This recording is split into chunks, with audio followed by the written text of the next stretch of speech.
தளபதி விஜய் தாவேக கட்சியோட 3வது ஆண்டு தொடக்க விழால டான்ஸ் ஆடி இருப்பாரு. அந்த டான்ஸ் ஆடினதை பல கட்சியில இருந்து விமர்சனம் பண்ணிக்கிட்டே இருக்காங்க. அவங்களுக்கு எந்த கண்டென்ட்டும் கிடைக்கல, அதனால ஏதாவது ஒரு குறைய சொல்லி விமர்சனம் பண்ணணும் அப்படிங்கிறதுக்காகவே இது ஒரு டாபிக்கை எடுத்து பண்ணிட்டு இருக்காங்க. அதுக்கு தாவேக கட்சியில இருந்து செங்கோட்டையன் சரியான பதிலடி கொடுத்திருக்காரு. என்னன்னா, பாஜக கட்சியில இருந்து நயினார் நாகேந்திரன் ஸ்டேஜ்ல டான்ஸ் ஆடினதே கிடையாதா, அதிமுக கட்சியில இருந்து எஸ்பி வேலுமணி டான்ஸ் ஆடினதே கிடையாதா அப்படின்னு சரியா பதிலடி கொடுக்குற மாதிரி பேசியிருக்காரு. இதுல தெளிவா புரியுற விஷயம் என்னன்னா, தாவேக கட்சி தலைவர் விஜய் மேல குறை சொல்றதுக்கு எதுவுமே இல்ல. அதனால ஏதாவது ஒரு டாபிக் எடுத்து அதை விமர்சனத்துக்கு உள்ளாக்கலாம் அப்படின்னு பல கட்சியில இருந்து யோசிச்சுட்டு இருக்காங்க.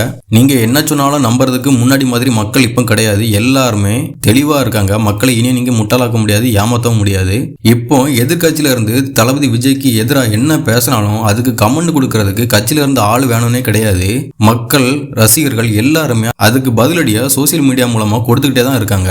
அவங்க மேல இடத்துல இருக்கிறதுனால எதுவுமே தெரியாத மாதிரி காட்டிக்கிறாங்க. ஆனா கள நிலவரத்துல தளபதி விஜய்க்கு தான் மக்கள் சக்தி ஆதரவு அதிகமா இருக்கு.